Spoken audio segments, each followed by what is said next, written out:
ॐ स्थापकाय च धर्मस्य सर्वधर्मस्वरूपिणे अवतारवरिष्ठाय रामकृष्णाय ते नमः. O Ramakrishna, the establisher of the eternal religion, the embodiment of all religions, the best of all incarnations, we salute thee. In the last reading class, we had left on page 409 and we start today's class from there onwards. Page 409, para 17. We were discussing there how Sri Ramakrishna and Holy Mother had come together in Dakshineshwar and how they had tested themselves for their attainment in spiritual height. So that was narrated in the last reading of us. Today we shall continue the next incident after that. A little more than half of the month of Jyeshta, Bengali year 1280, AD May 25, 1873, had elapsed. It was the new moon day, the holy occasion for the worship of the Palaharini Kali Devi. It was the day of a special festival at the Dakshineshwar temple. The master had made special preparations on that day with a view to worshipping the mother of the universe. Mother of the means Kali. These preparations, however, had not been made in the temple, but strangely, privately, in his own room at his desire. A wooden seat painted with alimpana, what we call the alpana. So the alpana, the pigment of rice powder for the Devi to sit on at the time of worship, had been placed to the right of the worshipper. The sun had set now, the new moon night, veiled in deep darkness, had alighted on the earth. Hriday, the master's review, had to perform a special worship of the Devi in the temple. He had therefore helped as much as possible in the preparations of the master's worship in his own room and has gone away to the temple. Having finished the nocturnal service, night service, and worship of Radha Govinda, the first priest, Dinu, came to help the master in the preparations. It was 9 p.m. when all the preparations for the mystery worship of the Devi were completed. In the meantime, the master had sent word to the Holy Mother to be present during the worship. She came to the room and the master started the worship. The master sprinkled consecrated water on the Holy Mother, etc. The articles of worship were purified by the mantras and all the rites preliminary to the worship were finished. The master beckoned to Holy Mother to sit on the wooden seat decorated with alimpana. While witnessing the worship, the Holy Mother had already entered into a divine semi-conscious state. Not clearly conscious, therefore, of what she was doing, she, like one charmed with mantras, sat facing north to the right of the master, who was seated with his face to the east. According to scriptural instructions, the master sprinkled the Holy Mother repeatedly with the water purified by mantras from the pitcher placed before him. He then uttered the mantra in her hearing and then recited the prayer. The prayer was like this: O Lady, My mother Tripura Sundari, who art the controller of all powers, open the door to perfection. Purify her, that is the Holy Mother's body and mind. Manifest thyself in her and be beneficent. So he was bringing the presence of Tripura Sundari into Holy Mother by chanting these prayers. He went into Samadhi at the end of the worship. Afterwards, the master performed the nyasa of the mantras in the Holy Mother's person according to the injunctions of the Shastras and worshipped her with the 16 articles as the Devi herself. He then offered food and put a part of it to her mouth with his own hand. The Holy Mother lost normal consciousness and went into Samadhi. The Master too, uttering mantras in the semi-conscious state, entered into complete Samadhi. Thus the worshipper in Samadhi became perfectly identified and united with the Devi, with the worshipped in Samadhi. So both of them went into Samadhi during the worship. A long time passed. It was night, we should remember. It was the night of the new moon. A long time passed. The second quarter of the night had long passed. The master happy only in the self, now showed a little sign of regaining normal consciousness. Returning to the semi-conscious state again, he offered himself at the feet of the Devi.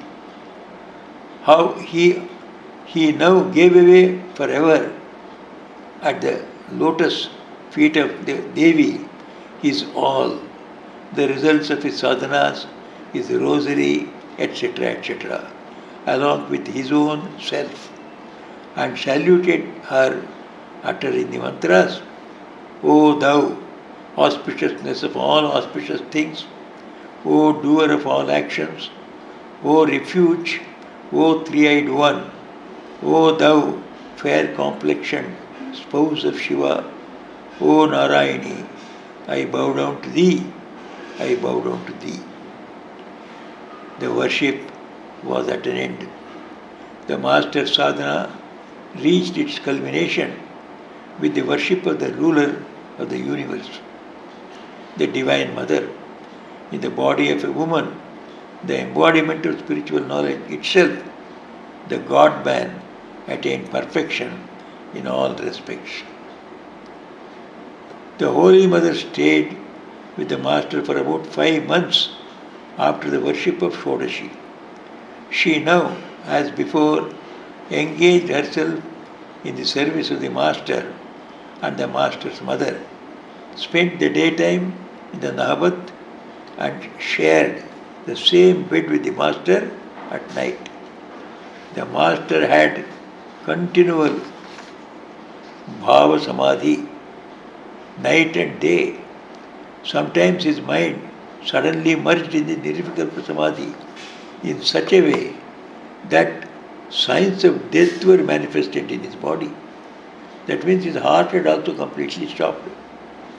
Apprehensive of the uncertainty of the time, when such a state might come on him, the Holy Mother had no sleep at night.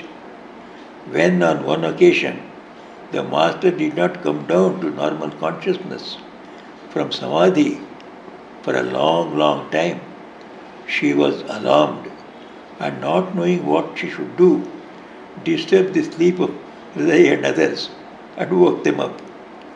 His Samadhi then came to an end when Hriday came and uttered the names of God in his ears for a pretty long time. Coming to know of all this after his Samadhi broke, and also of the disturbance of the Holy Mother's sleep every night, the Master made arrangements for her taking her bed with his mother at the Nahabat.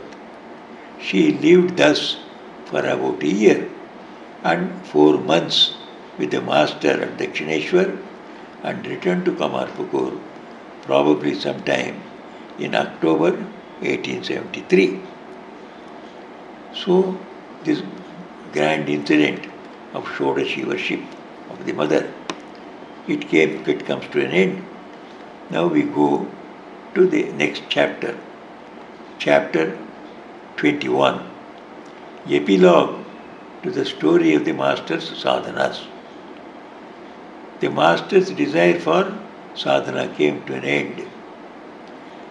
The master's vow of sadhana was completed with the worship of Shodashi, which we have just now, the previous lecture, previous reading, we saw.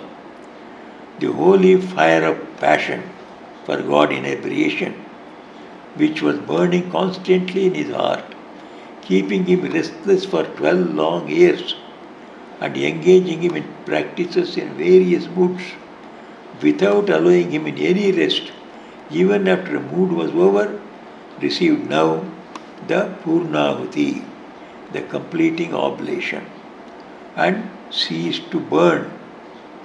That means his period of spiritual practices has come to an end. He has graduated himself. There is nothing more to graduate. So he had finished his education in the spiritual sadhana, so to say. And what else could he do?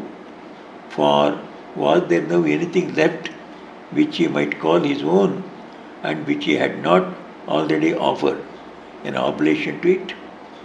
So the spiritual sadhana had given the last oblation of himself. So therefore there was nothing for the spiritual practices to demand from him. He had long ago sacrificed to it all the desirable things of the world, wealth, honor, name, fame, etc.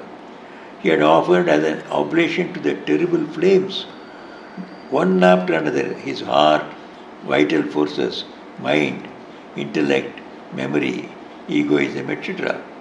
The only thing that had still been there was the desire to see the mother of the universe in various relations and forms by traveling along different paths of discipline. That desire also he now offered to the fire, to the last particle, so to say. What therefore could it do but subside? So his desire for sadhanas came to an end. For what was left for him to do after finishing the sadhanas? Knowing the eagerness of the master's heart, the Divine Mother, he saw, had bestowed on him first the blessing of her vision and afterwards brought him into contact with persons of extraordinary noble qualities with whose help he could tread along various spiritual paths, thus giving him the opportunity of comparing his first vision of hers with the ultimate results of all the sadhanas. So, what could he ask of her now? Ask of Kali now.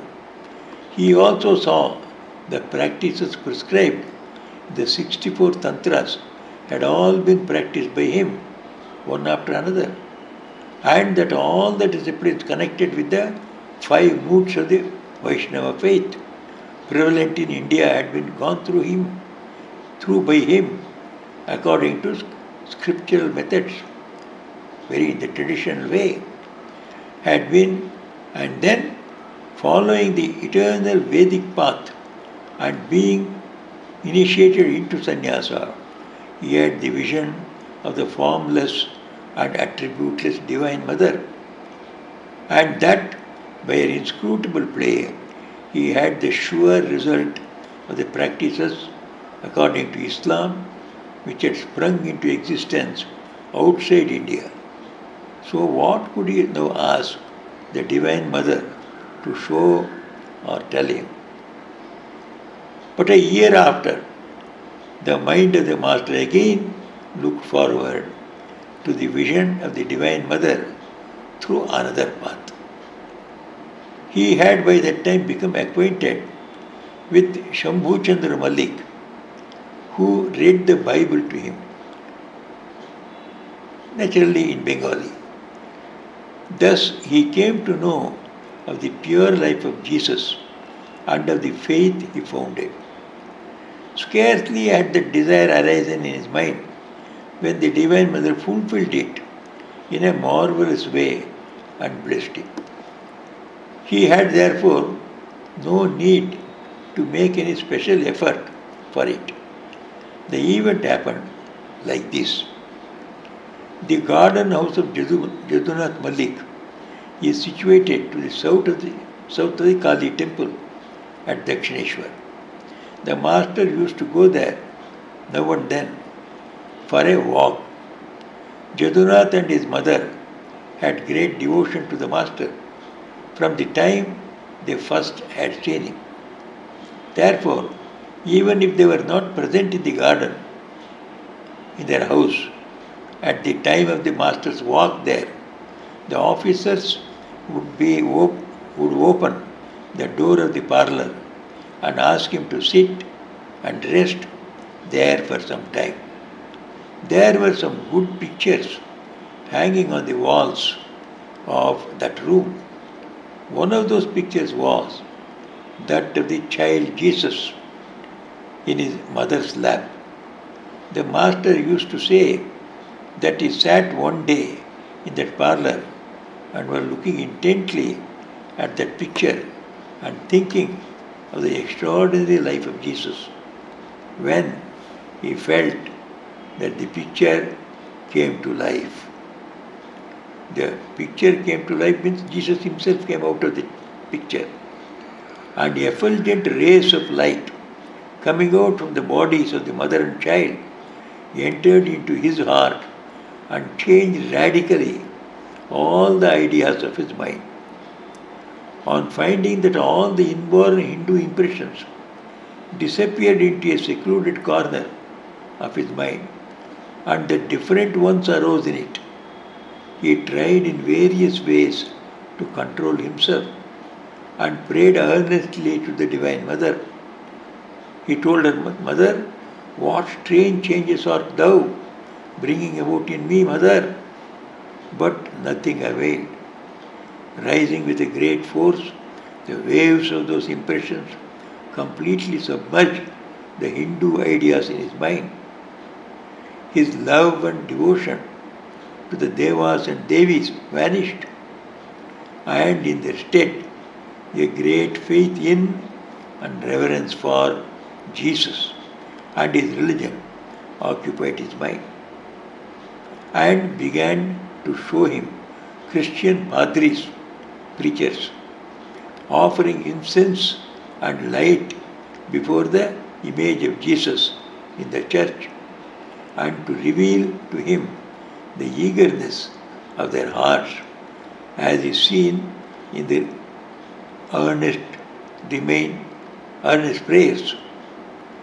The master came back to the Dakshineshwar temple and remained constantly absorbed in the meditation of those inner happenings.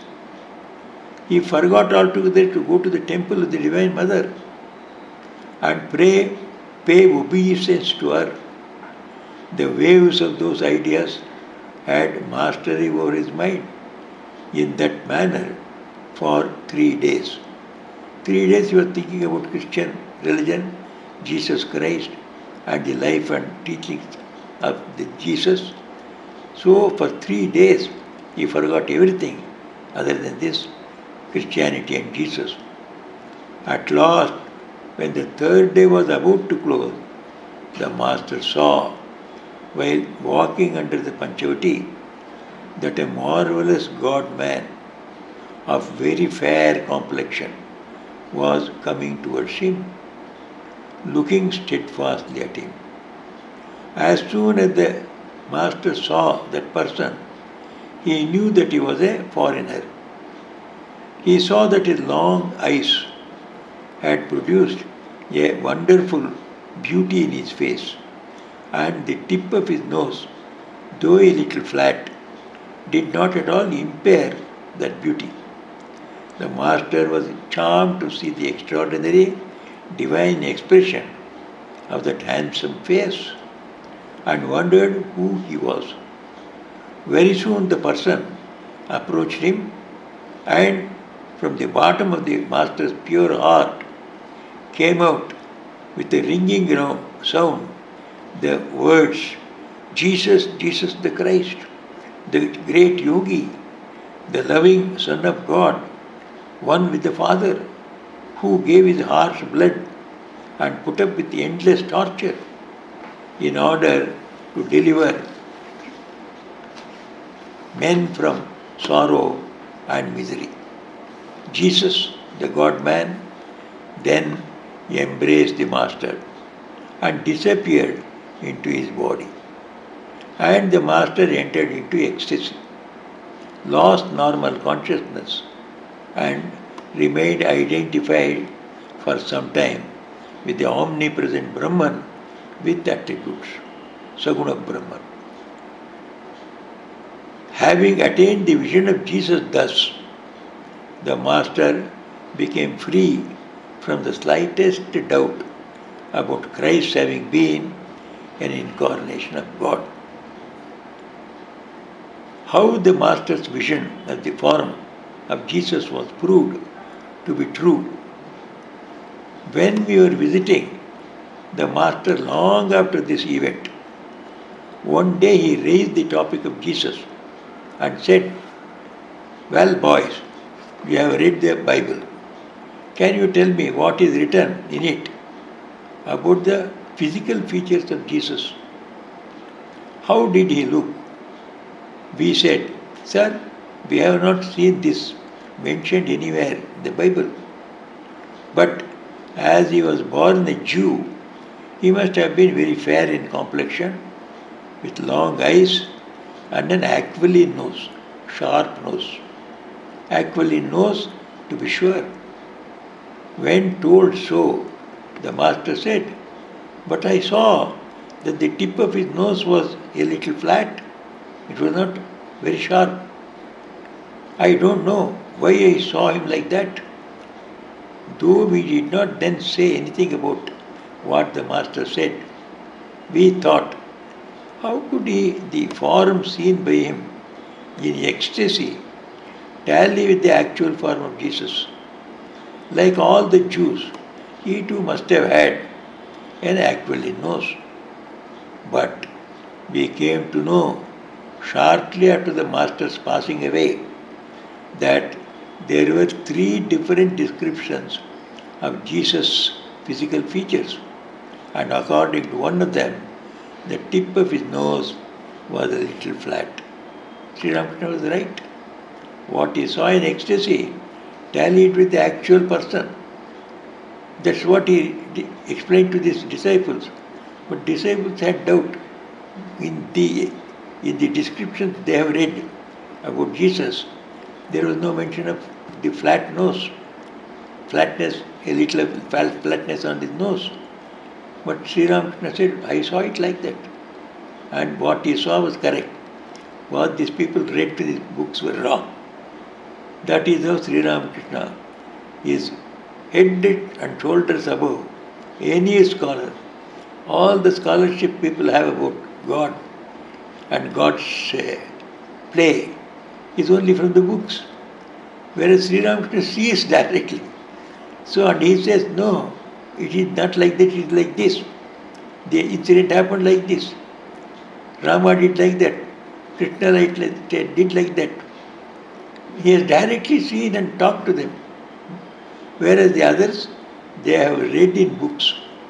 So naturally, always Sri Ramakrishna would come out with tremendous success. People would be dumbfounded. Such great scholars, one after another, Shashadhar Tarka Chudamani and Ishwar Chandra Vidyasagar and Shivanath Shastri and Keshav Chandra Sen, Devendranath Tagore, all famous scholars, Vaishnav Charan, Gauri of Indesh, All these are stalwarts in spiritual life. All of them, whenever they differed from him, his idea and opinion was correct, they were proved wrong. They always fell short of the correct knowledge of a thing about which they were speaking. He was always correct when he said, no, it is like this. That is where he proved direct knowledge of God is necessary if you want to speak about God in the right way. If you want to speak about the glory of God, you must see yourself the glory.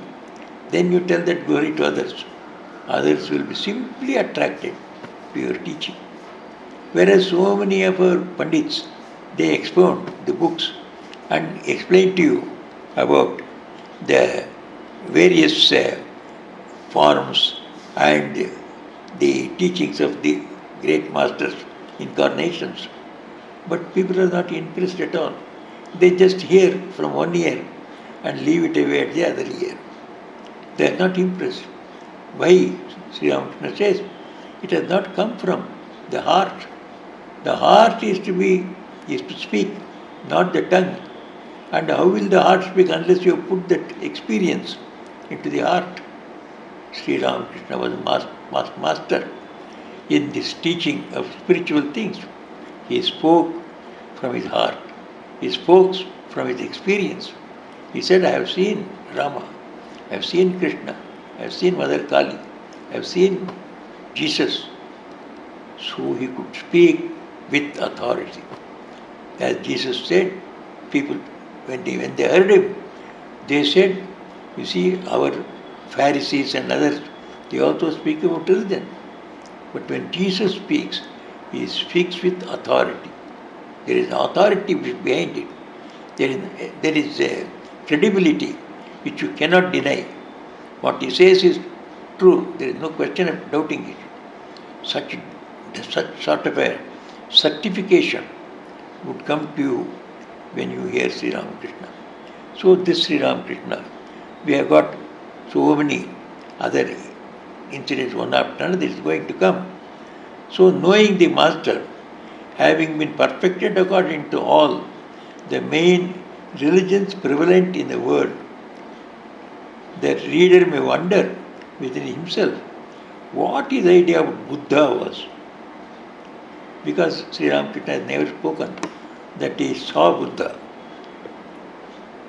It is therefore but fair that we record here what is known to us about it, what they have heard. The author says, we have heard something from the mouth of Sri Ramakrishna that we are going to tell you. The Master regarded Buddha as what the Hindus in general believe him to be. That is, he always offered his loving worship and reverence to Buddha as an incarnation of God and believed that the incarnation of Buddha continued even then to be manifest in the image of Puri, image at Puri of the three gems in the forms of Jagannath, Subhadra and Balaram. So Sri Ramakrishna, though did not say that I have seen Buddha, though he has spoken of Buddha, that Buddha is an incarnation of God. So when he speaks of Buddha as an incarnation of God, a person who never spoke untruth at any time, whatever he spoke was true. So when he said that Buddha was an incarnation, he was an incarnation. Though he has not, we don't have any evidence of his directly saying, I have seen Buddha. How can he say that he is an incarnation unless he has seen it? So it goes by inference that he has seen Buddha also as an incarnation of God. So and then he used to say that he is very much manifest in the image of Jagannath, Subhadra and Balaram. When he heard that the glory of the above mentioned holy place was that by the grace of Jagannath, it obliterated all feelings of difference and thereby all distinctions due to caste, he felt an intense desire to visit it. The glory of Jagannath is, it is in that temple, though it is also very orthodox temple. In most of the temples, there are a lot of distinctions of caste, etc. You cannot go inside the shrine if you belong to such and such a caste. You cannot eat from such and such a caste people's hands. All that restrictions are observed in other temples or in the premises of the temples. But in this case of Jagannath, anybody not only belonging to Hindu religion, the different sects, anybody belonging to other religions also, you can get into the temple's premises, you can eat from anybody's hand. So that glory is there. So Sri Ramakrishna has heard about it. He wanted to see Jagannath. So we shall see how it all comes about in our next reading. Today we shall conclude here itself. Niranjanam nityamanantarupam bhaktanukampadhrita vigraham vai Ishavatam parameshamidyam tam Ramakrishnam shirasa namama. O Ramakrishna, the taintless one, the eternal one, the one with infinite forms, the one who has assumed a form out of compassion to the devotees, the incarnate Supreme Soul, and the adorable Lord of all, we salute, bowing our heads before Thee.